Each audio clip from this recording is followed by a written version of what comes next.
Hallelujah.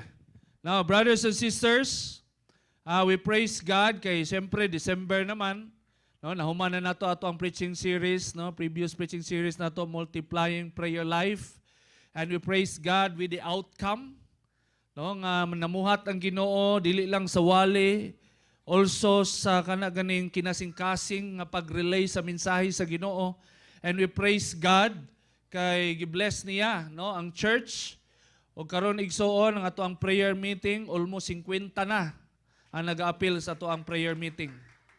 That's really a good sign, and I think it's the work of the Holy Spirit preparing GMC of what is to come for the few months. Igsuon na ay giandam ang Ginoo sa simbahan.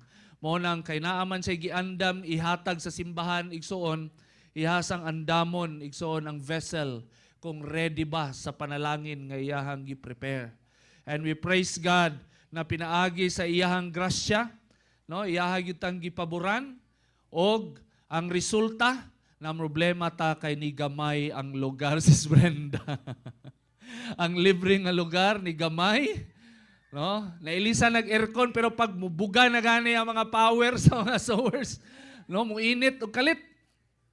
So, nanghangyo ta, iampo ninyo igsuon nga makagamit ta atong isa ka area dito nga dako-dako, nga naay sariling CR, atong ginagamit sa mga missionary dito, nga gipaboran pud sila sa tag-iya.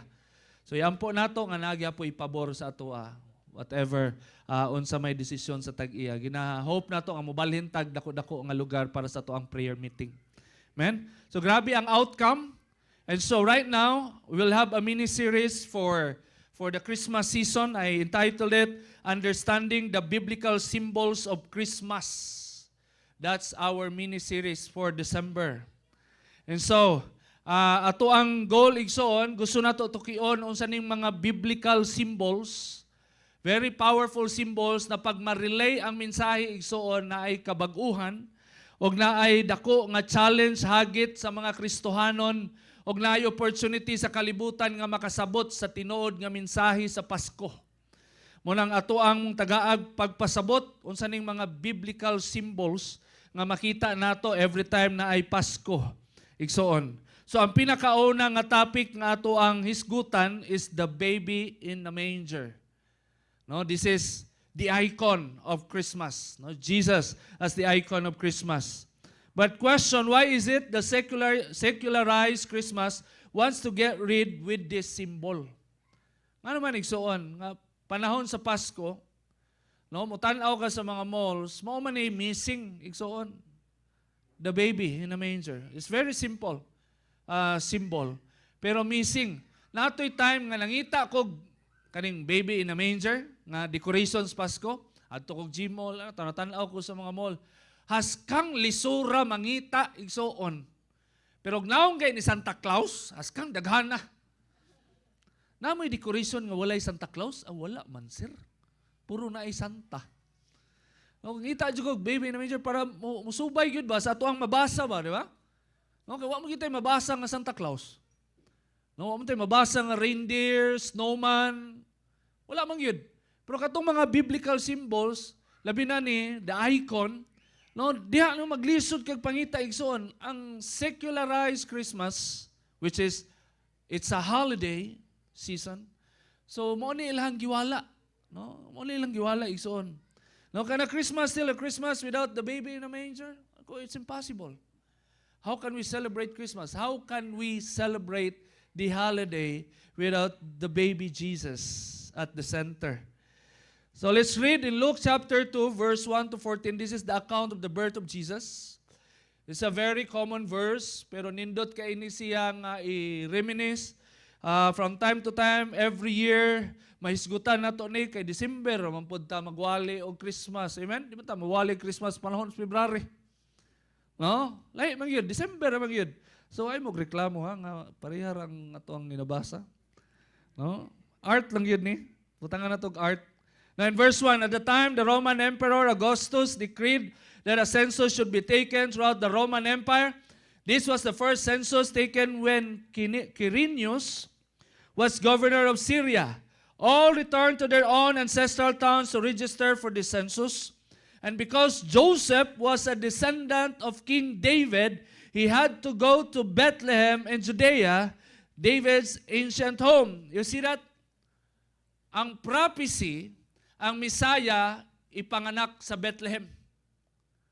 Natuman ang prophecy, dili tungod kay si Joseph, aware siya sa prophecy.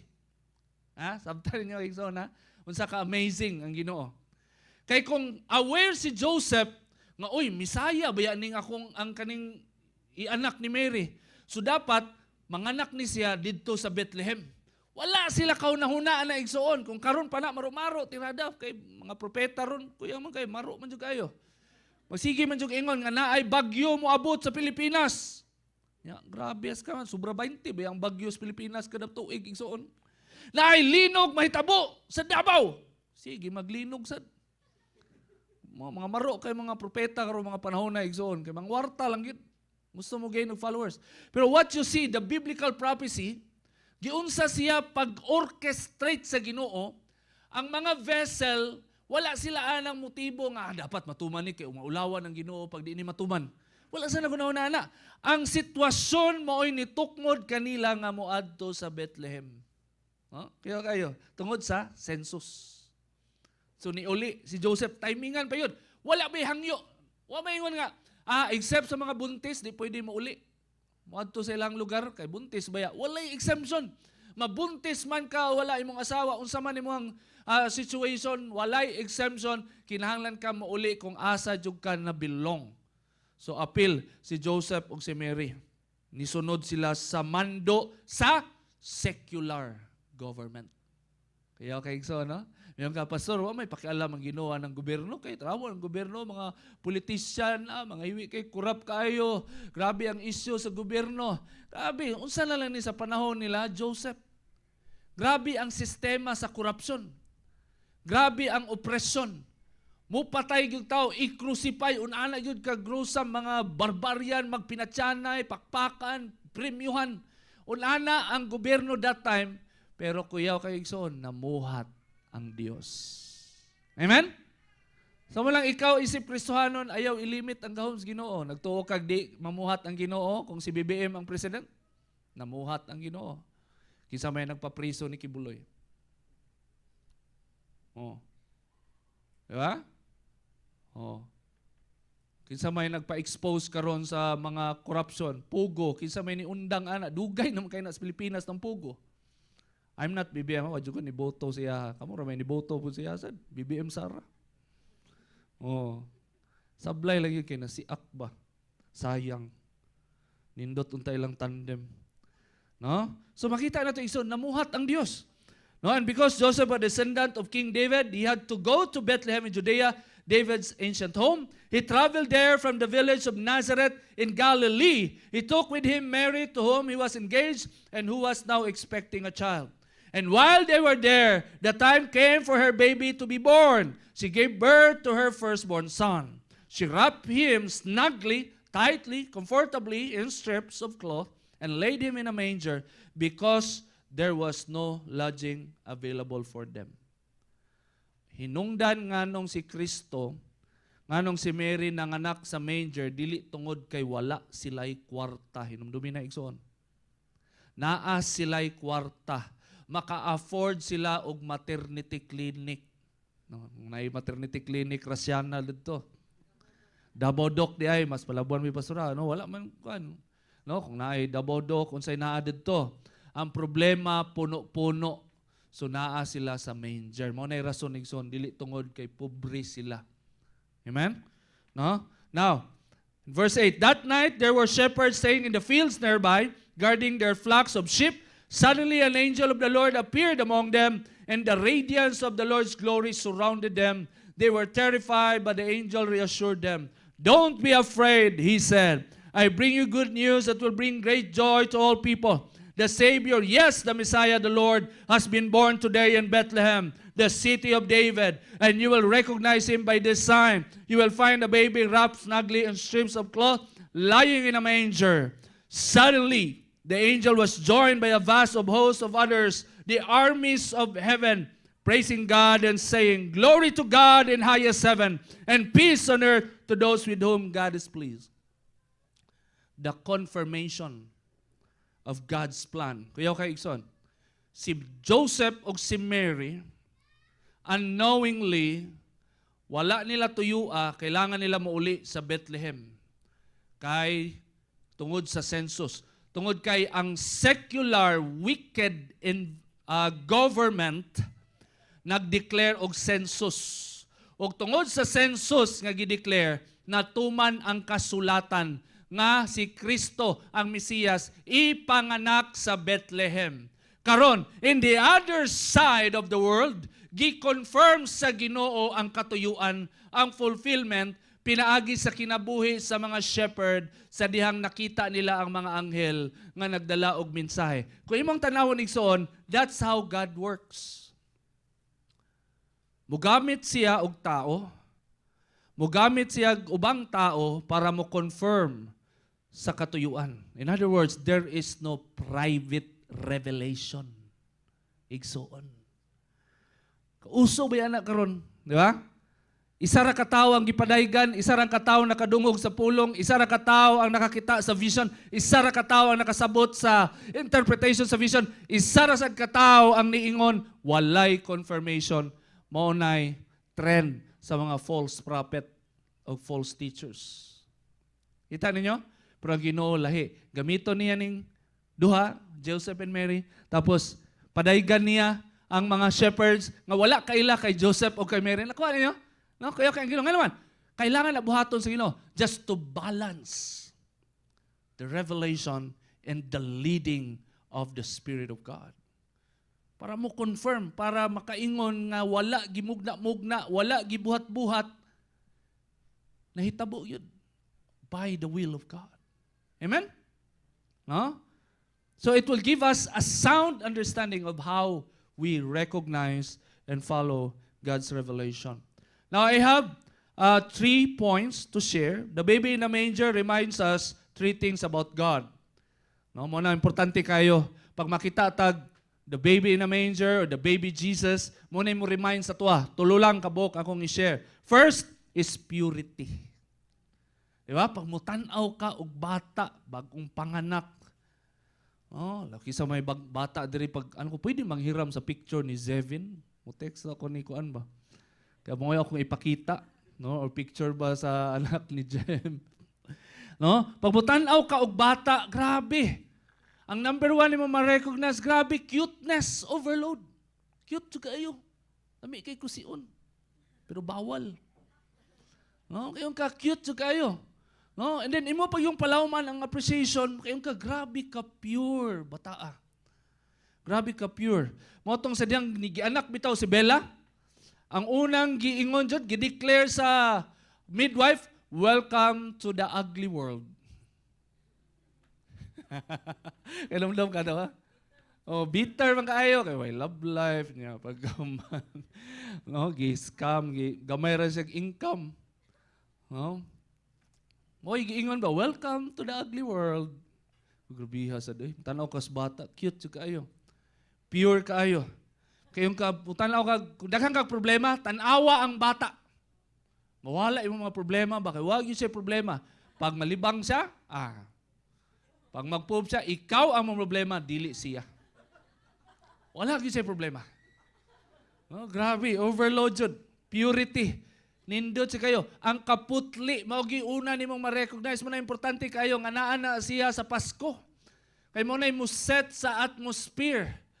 No, nga ang atmosphere sa Pasko mapuno og innocence and purity.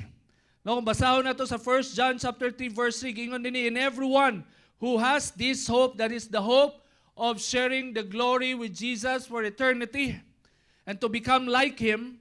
No, according to Apostle John, and everyone who has this hope in Him purifies himself. Maningkamot siya daw ka nga magpuyo ka nga putli sa imong kinabuhi. No, mag-desire ka nga may mong putli, ang imong hunahuna o kasing-kasing, because just as He is pure. And that is our God. And the baby in the manger will tell you that God is pure. He is pure in His intention for you. Diba? Kung mayroong purity, how do we measure that? We can measure that by the intention of the person. No, pure jud kay ang intention. Wala jay halo nga pag-take advantage, di ba? Maunana tao, pure jud kayo. No, ang paghatag pure jud kayo, ang pag-serve. So kung mo tan-aw ka sa baby Jesus, mao po na ang gusto masabtan sa Ginoo sa imuha. Gusto niya makita nimo nga unana kaputli ang intensyon sa Ginoo sa imuhang kinabuhi igsoon. Gusto niya masabtan nimo nga mapuno ka, no, og pagsabot nga walay laing tumong ang Dios kanimo. Wala siya nagunahuna nga i-destroy ka. Wala siya nagunahuna nga i-punish ka. Ang naa siyang hunahuna putli gayud igsoon. Gusto niya nga maluwas ka. Gusto niya nga makauban ka for eternity. Kanindot ana. Mo bitaw nang, di ba? Ang giingon mo diri ni John, everyone who has this hope in him purifies himself. Kada dang mulaom ka nga one day, no, tanang struggle mo mga wala, tanang pagka-ikaw, bag-uhon ka sa Ginoo, no, na makig-uban na ka sa Ginoo for eternity. Ay mo ang struggle sa imong flesh, wala na. No? Mahimong glorious ang imong pagkatao, kauban nimo si Kristo sa langit igsoon. Then according to John, i-purify nimo imong kaugalingon with that hope in your heart. Mag-desire ka. You know what is the greatest purification that happened in your life? Sa dihang muampo ka igsoon, Lord, kaluoy akong papa, Lord. Luwas sa siya, Lord. Kanang mag-ampo ka nga maluwas imong pamilya igsoon, wala may mulabaw ana. Wala na mulabaw. Yung man kag purity, gikan sa imong kasing-kasing. Kanang mag-realize ka, mag-ampo ka nga imong mama, imong papa, imong mga igsoon, apil ang imuhang kalaban, gusto nimo maluwas, grabe.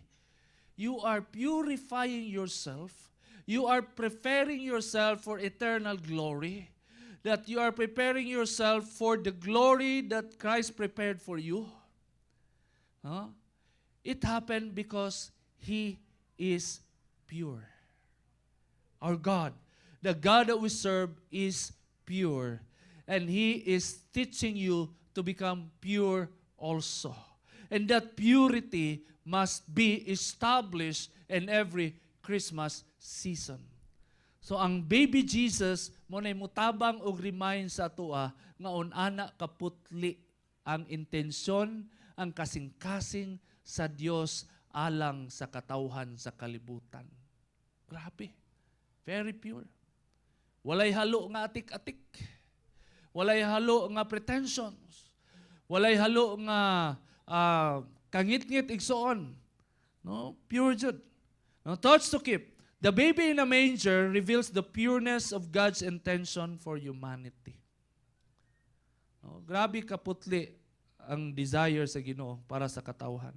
Ikadua, because God is pure, we can be sure that what He plans for us are sure and reliable. Amen? Nang usahay bitaw, kanang pagdaghantag mga testing, labi na sa December, dugay kay ma-release ang bonus, testing man na. Kay nagbitay na ba? Nagbitay na ng akbaw na dyan kagulat kay pag masablay laging bonus, ani, wajad,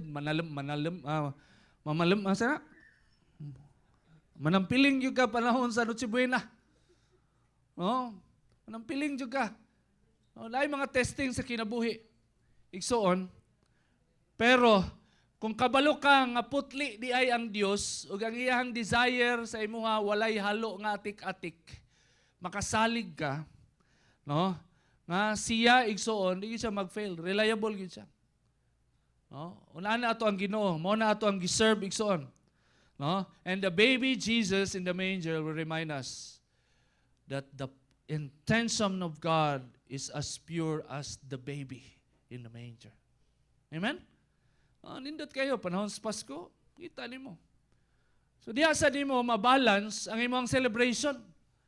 Uy, baby Jesus in the manger. Uy, bawal red horse ani. Yung kasakay ang baby Jesus ani. No? Bawal ang red horse, bawal ang mga inom-inom, bawal ang mga yosi-yosi. Ay mahimo man yung balaan ang balay igsoon. Amen. Pero pag ilisan nimo nagmedyas ni Santa Claus, manimaho gina. Ilisan nimo candy. Oh, snowman. Oh, wala, di ba? Wala yun. Very secular. Pero the baby Jesus at the center of the house, nindot kaayo. Unta kung naibaligya, makapalit ta. No, decoration nga Belen no sa balay. No? Mga Katolik, hawd kayo ani. Kuha lang og mga sagbot dito sa mga lubi, mga lukay tanan. Contest man na sa una sa Holy Cross sa una. Naman mi ana. No, ikaduha nga punto igsoon, when you see the baby Jesus, you will see simplicity. Simplicity. Kung tanaw ka ba, the baby in the manger, very simple. Walay mga glittering, gold dust, silver dust, na mga effects. A very simple image of Christmas. No, grabe ka nindot tan-awon. Nindot in the sense nga di ka ma-pressure. Kaya ang kalibutan karon, inubanan sa social media, grabe man yun ang contest sa pahambugay. Oh. Grabe man yun ang contest sa palabwanay. Kinsay mas hawd, kinsay mas kuyaw. O karon panahon sa Pasko, kinsay mas daghag decoration. Di ba? No, nindot man yun na. Mamotivate man yun ang tao, ana. As tao, mamotivate man yun ka, ana. Nga sa inyong village, imuhang balay ang pinakasiga. Ug imuha sang balay ang pinaka-expect nga masunog. Kay baratohon man na Christmas light ang ipang order dito. Labi ta may kagabi na nasaksak ang extension wire dito, nasumpay bitaw na sa Christmas light. Nalimahong sunog. Unsa man sunog? Siguro sa silingan siguro ron kay nag-welding man. Anas pasura. Dili ang silingan. Ato ang Christmas light. Nalimahong sunog. Kundi dali kog bira kay dito man na nakuan good na nasumpay ang extension wire. Delikado din na inyo buhata ha. Nga ang kana ganing Christmas light sumpayan nimo na anak kay napuno na ba? So dito gisaksak sa namay saksakanan ng kuan. Christmas light, di ba? Nanimahong sunog, may na lang yun, seconds lang. Siguro mga 5 minutes ato masunog yun mo ang Christmas tree. Huh? So, makita niyo Igsoon, the baby Jesus will give you an idea of simplicity. No? And Luke chapter 12 verse 17, sa diyang nidako na ang baby Jesus, mo na yung giingon. Nitingog na ang baby. Wala dyan makapalag. No, mo na yung giingon ni Jesus in Luke 12:15, and he said to them, "Take heed and beware of covetousness." You know what is covetousness? Unsay naa sa uban, i-desire nimo. Uy, may pasya. Iyang buhok straight, ako kulot. May pasya, kulot ang buhok, ako straight. Diba? Libog naman sa ginawa na. Unsa yun? Oh. Uy, ang ilang TV, 14 inches. Palit ko 15 inches. Labuan na ba? Labuan lang gamay. No? Covetousness. No, maniging Jesus. Take heed and beware of covetousness. For one's life does not consist in the abundance of the things he possesses. No? And you apply that principle during Christmas, grabe. Ma-appreciate nimo, mo support, no? The image of the baby Jesus, the symbol, it promotes simplicity. Simplicity in the sense that if what is given to you, you enjoy it for the glory of God. What is given? Kung napay nahabilin sa bonus, palit og Noche Buena kay tag 500 na lang. Tag 500 na lang makaluto na kag spaghetti, ana, macaroni, og ham, kompleto. 500, so mag-budget na 500, no? Buguya ng gobyerno. Mo insist pa yun, di yun ibalik ba, no? 500, dagag nireklamo, sure mo na 500, nagyaw-yaw ng mga tao, imposible ng 500. Di yun sabi mo, sigo, lagi na. Yang nag-ingon, kaya mo palit og litson. Tingalam, sa tag di na malit og litson, ham na tag 2 ka kilo.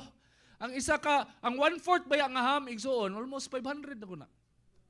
1/4 lang nga ham. Nga gamay nga ham, good. Nga gamay itoy, gamay nga ham, nga low quality pa yun. Nga ham. So, imposible na. But what the Bible is trying to say, what is given to you by God, what you have right now is God's blessing. And then you enjoy it. That's the simplicity of the perspective of God. If you look at the baby in the manger, walay mga superficial effects. Walay grabing handaan, celebration. It's just that they celebrate life itself. Buhi ang baby, walay complication. Praise the Lord. No, Kathleen and Joy Lee. Diba? Kahilak ko ng mama, pag-check ba nga normal na yung baby?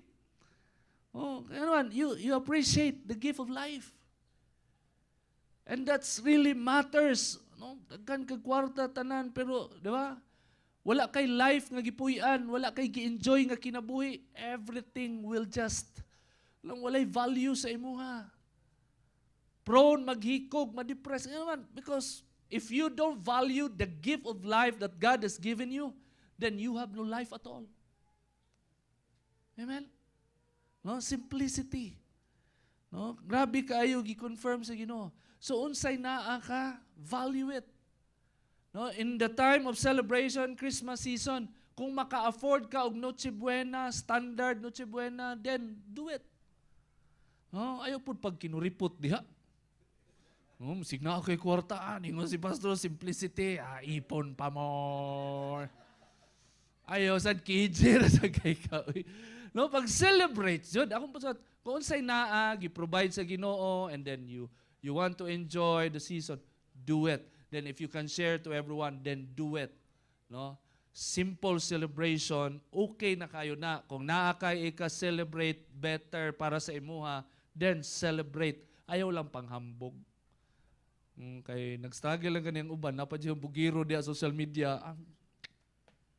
Ngayon na lang niingon si Pastor Simplicity. Oh, amen? Enjoy. Pero kana ba yung tao nga mo follow ka sa prinsipyo sa Biblia? Kasi kung sa'yo makita nimo sa social media, di isag ka madalasan. Mabless ka. Uy, wow, nasililitson. Wow. Text be. Nay, sobra. Wala'y purpose sa mga friends. No? Thoughts to keep. When you look at the baby in a manger, you will see life in the perspective of heaven. Okay na? So, umadto ka sa langit mo, visit lang ka. Kasi day tour. Di na kaganahan mo uli ba? Kaya ang first mo, wala, naliko diri. May nalang moingon ng angel, sir, day tour lang ka sir. Ay, salamat. Praise the Lord. Buhi pa day ko. No? Pag mo visit ka og langit, igsoon, grabe, makaingon juga, kuyawa diri. Ang dalan, bulawan, ang baso, bulawan. Kuyaw kayo. Unya, dito sa heaven, walay buffet. Kung sa may nakanindot, anak baso, kung walay buffet, di man ka gutumon. Magsigi kag kaon nga dili ka gutom, tapos di ka manaba. Wala na biggest loser dito. Oh, kaya tanang mo adto sa heaven, tanang excess nimo kauno naman sa yuta. Pag-abot sa heaven, perfect yun imong shape. Yes. Ang imong skin, labaw pa sa gibelo. Nagsinaw-sinaw yun. Ang imong buhok, di na nimo ipariban. Oh, kay kuyaw jud kayo, di ba? Murag kirubim. Oh, grabe. Wala na yung mga lusa, kuto. Kaspa, wala na. Nindot kayo, mato ka og langit. Pero amazingly, ang nagbuhat sa langit ug sa yuta, ug tanang bulawan, ug tanang treasure nga pwede i-treasure sa tao, and most valuable stone nga gikip sa tao, mga diamante, diamond, no, gold, no, siya'y nagbugda, pero sa dihang ni kanaog siya, no, sa dihang ni kanaog siya, prefer niya nga ianak siya sa manger. Baluton lang siyang tela. Simple nga tela.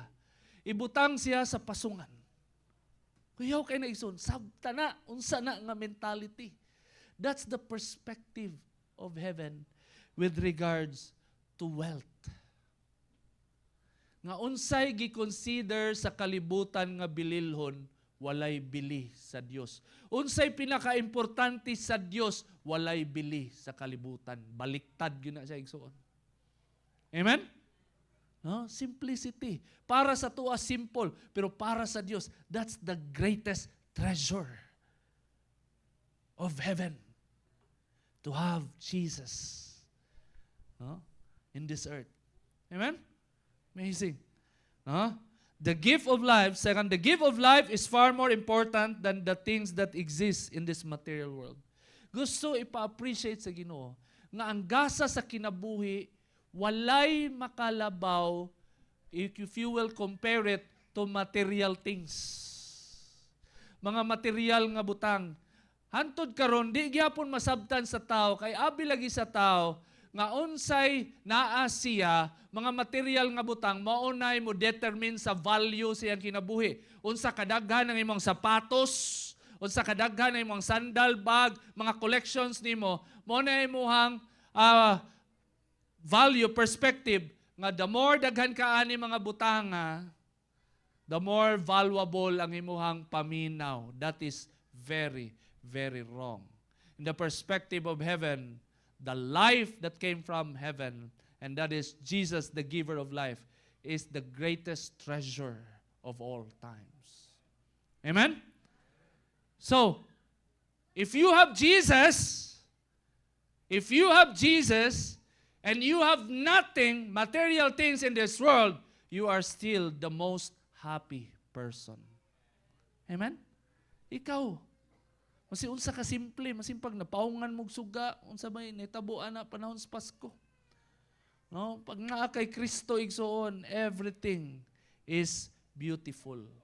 That is the simplicity of the image of the baby Jesus in the manger. Amen?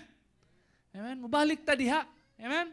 So, kung nata ika-afford na ay mga butang, pribilehiyo, bonus, tanan, then you celebrate, you thank God for His faithfulness, and still, you have that heart. The Lord, I have everything that I need, but the greatest need that I have is you in this season. Amen? Lastly, the third point, when you look at the baby Jesus, you will see spirituality. And I think, mao ni hinungdan igsoon, nganong gusto nila mawala gyud ang the baby in the manger because of the spirituality issue. The baby in the manger is a great reminder that we are not in control. We all bow to one. In this life, we are not the supreme. Agoy, abi natog cuteness lang, ato ang ma-appreciate. Abi natog simplicity lang. Pero spirituality di ay igsoon. No, if you look back, Luke chapter 2, verse 10 to 12, giingon din he, don't be afraid, he said, the angel said, bring you good news that will bring great joy to all people. What is the good news? The Savior, yes, the Messiah, the Lord, has been born today in Bethlehem. That is the baby Jesus. The Savior, the Messiah, and the Lord. So if you put Jesus at the center of the celebration, you are setting the atmosphere and you are telling everyone in that household that this household is under the lordship of Jesus. Amen. That's why every malls, ngayon mo makita, missing ni siya. Because they are not convicted to it. They don't want to tell everyone, including the unbelievers, including everyone who don't want to celebrate Christmas. They don't want to tell that message that this mall is under the lordship of Jesus. Muna'y issue. Muna'y issue. Munang sa West, sa US, issue kayo dito sa mga subdivision, gubot kayo. Kay mag-decorate ka o Christmas decoration, daghan ang kontra, daghan kay kag basher, napay mo adto, petisunan pa ka, tanggalon, nawala ka, tanggalon imo mga decoration, unana kagubot dito. Not because this lang galahag joyful, festive celebration. No, because of spirituality side of Christmas. The Savior. The Savior of humanity. The Savior of humanity from sin. The Messiah, the anointed one of God, and the Lord. Mamunay area sa Christmas nga dili madawat-dawat sa kalibutan, kay kung imuha ng ibutang diha sa sentro sa Pasko, mabaniog sa tanan, that Christmas is all about Jesus. And because Christmas is all about Jesus, then everyone should bow, should admit that they are a sinner because Jesus is the Savior of sinners. Everyone should admit and accept that Jesus is the only anointed one of heaven. No other one. And is that Jesus is the Lord of Lords. And so you should bow to Him. Muna ilisod tunlon, igsoon. Muna ilisod dawaton, igsoon. Muna ang daghan na mo kontra. And Romans 10 verse 9, gingon diri that if you confess with your mouth the Lord Jesus and believe in your heart that God has raised Him from the dead, you will be saved. So if you confess, people who want to celebrate a biblical Christmas, they have to confess the Lord Jesus, that He is the Lord. He is the Lord of the season. He is the Lord of Christmas. And He is the Lord of your household. Amen? Unang nindot kayo. No? Kung naay symbol, kung naay celebration, panahon sa Pasko, nindot kayo nga nasa sentro ang baby Jesus. Kay maunay mo remind sa tanan. Thoughts to keep. The baby in a manger is the only Savior, Messiah, and Lord. Wala na ilain. Amen? Wala na ilain. No? Siya lang. Wala na gilain. Walay replacement. Walay apparition. Walay another revelation. Walay kaning gitawag sa mga Buddhist nga reincarnation. Nga nag-reincarnate sila. Tapos siya ang Jesus karon, wala yun na. Isa ra gyud ang Jesus na itong gisubay igsoon, katong gipanganak sa Bethlehem. Maura gito nga Jesus, katong gi-crucify sa Mount Moriah. Maura gito nga Jesus, katong nabanhaw. Maura gito nga Jesus, katong nibalik sa amahan. Maura gito nga Jesus, o mubalik in the second coming, and He will collect all the believers who are true to Him, and then the judgment will come. That is the only Jesus that I'm referring to, the biblical Jesus. Wala na ilain. Humanity is desperately in need of restoring and saving, and only the baby in a manger can do it all. Amen? Humanity is in need of restoring and saving. No? Walang gusto nila tanggalon ang the baby in a manger. Gusto nila tanggalon. They just want to get the positive feelings of the season. But they don't want to get to the root of the season na walay happy holidays nga mahitabo. Walay Christmas season na mahitabo kung wala nag-exist ang baby in a manger. Amen? He is the icon of Christmas. Wala na ilayan igsoon. Everything is just to support. All the gifts, all the stars, the angelic visitation, they are just to support the icon of Christmas. And that is Jesus. Word to remember, in every Christmas season, the world wants to get rid of the baby in a manger, for it contradicts superficial, materialistic, and man-centered celebration. Manandaghan kayo mo propagate kay Santa Claus. Kaya unsa man ang mensahe ni Santa Claus? Huh? If you are nice, you will get candies. If you do bad, you will not get candies. Huh? It's all about material things. It's all about material things. I-motivate ang mga tao nga maging nice sa imong kapwa just to get material things. Amen? No? So grabe na maigo masagasaan igsoon.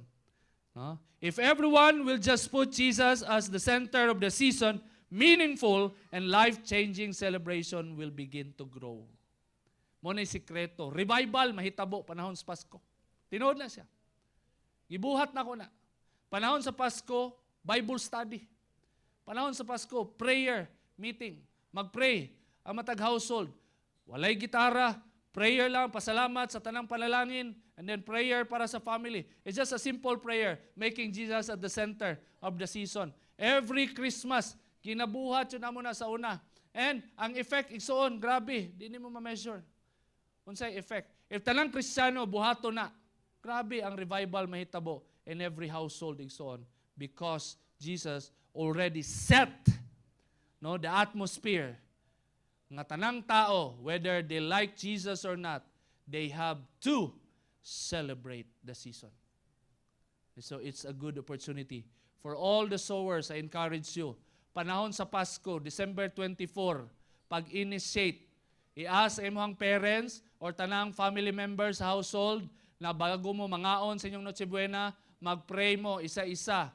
Una, magpasalamat sa tanang panalangin nga na-recognize. Ikaduha, muampo alang-alang sa pamilya. Very simple, but it will give a great impact. Apilan pa yun yung Bible reading sa Christmas, mas nindot pa yun, igsoon. Amen? Now grab the opportunity, sowers.